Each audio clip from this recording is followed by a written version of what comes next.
It's always a great pleasure to welcome to Cinema Showcase two-time Academy Award winner Sally Field. Sally, great to see you again. Nice to see you too, Jim. And it's particularly good to see you for this wonderful film, this new film of yours, Steel Magnolias. It's a superb movie.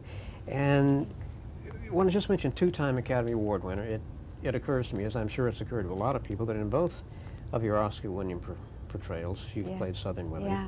And here again, another, if you'll permit me to say, dynamic performance as a Southern lady. What is it about you and Southern ladies? You know, I really don't know. I have to ask Shirley MacLaine about this. There's some connection here. I don't know, and there was a time in my life where I said, well, I guess I better not do any other Southern roles. But then these wonderful characters come to me. So I'm not going to turn them down because they happen to be Southern. I don't know really what it is. It seems to me that whenever we, in the motion picture industry, do films about small town people, it seems to be Southern. Like, we can tell the story easier about small little town life through a Southern voice than somehow we can through a Northern voice. And I'm very much small town girl. Mm-hmm. That's just what I am. I guess, in a sense, then I'm sure it was somebody wise who once said that small towns everywhere, in a sense, have a shared bond, if you will. Yeah. So a small Southern town might very well have something to do with a small Southern California town, a small Washington State town, whatever. This film, this group of friends could be in the south of France. Mm-hmm. They could be in Russia. They could be anywhere, because it's not something that's quintessentially American or even Southern. It's about friends and friendship. Right. And that could be anywhere. Yeah. Even though, that's very true, but even though there are, and of course this is through the gifts of the playwright and screenwriter Robert Harling, we have these marvelous Southern touches which could only take place, I suppose, in the South. But the basic core of it could take place.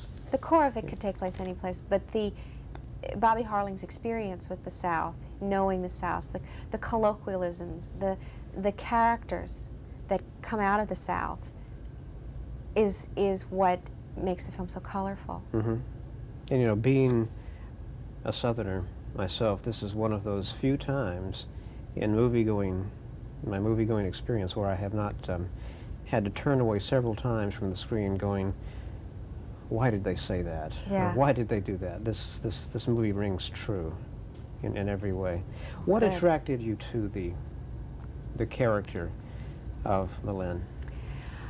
Actually, Jim, it wasn't the character that I was originally attracted to. What happened, Herbert Ross, the director, called me and said he wanted me to read the play, Steel Magnolias. It wasn't a screenplay yet. Bobby Harling was writing it. Wanted me to look at the character of Malin.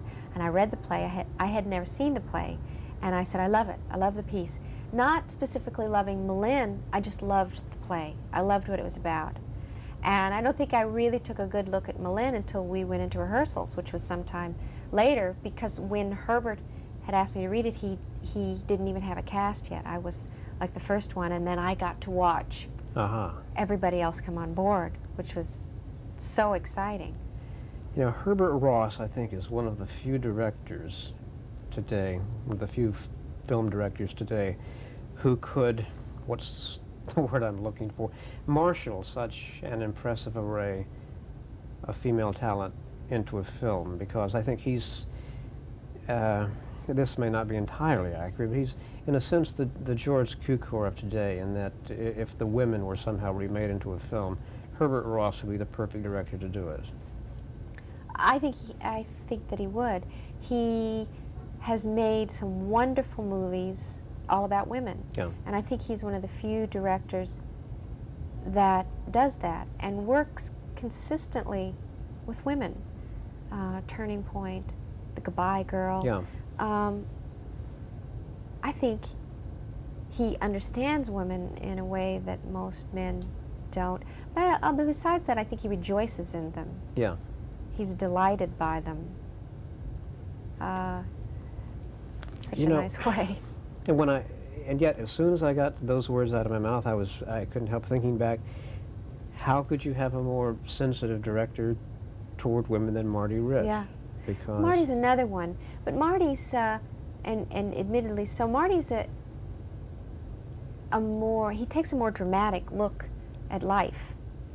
The nature of Marty is that way, and he's a very intense, dramatic man. I can't think of another director who's as good dramatically as Marty. Now, Marty's good with comedy, but Herbert's gift is his ability to bring, especially plays, comedies that have been plays, onto the screen. Mm-hmm. He's able to choreograph it in such a way, because it would literally, many of these things are like a dance, and Herbert was a dancer, Right. a choreographer. Because all six of us are in most of the sequences together. So to choreograph all of us moving around and bringing the humor up and down and the drama in and out was really, it took a conductor. Mm-hmm. Excuse me. For those who have not seen the play, I certainly won't divulge, or haven't seen the film yet, divulge anything about the ending. But the conclusion of this affords you one of the most tour de force acting challenges I think that's come along for an actress in some time. What you go through in the last 10 minutes or so of the film, and if I can say this as sincerely as possible, you handle it so beautifully. Oh, thank you. And I'm wondering, how do you build up for a scene like that? Well, you work all your life to be able to do a scene like that. You could work and wait all your life for a scene like that. It's a beautifully written scene. Its construction is perfect. And then you just work your little rear end off and make sure that all the craft you've learned, all the technique you've learned through the years is there for you, and all of the pieces of yourself that you have to uncover and let hang out and be raw and hurt. You just have to let it and make it be there, because the writing is so beautiful that you don't want to let it down. Mm-hmm. And it's heaven and hell. It's heaven as an actor to get a piece like that, a scene like that, but it's hell because it's got to make it good, it's got to hurt. It's got to really, really, really hurt. And it's a scene that in lesser hands could I think it could have easily gone over the top. It could not have gone far enough, but you played it just to the right, right point. Thank you. And when you're looking for projects, do you like for them to have a sense of humor about them? Oh, yes. Even serious, dense drama, I believe, should allow a place for the audience to laugh. You need to laugh. I mean, number one, you come to a movie to be entertained, and laughing is the best part of entertainment. So I believe that there should always be a place where you can laugh. And it's part of life. I mean, to try to shut humor out of life is not realistic. It's the best part of life. Yeah. I mean, way up there with the best. Absolutely. Sally, this has been an absolute delight, as always, and I wish you much success with Steel Magnolias. Thank you. Thank you.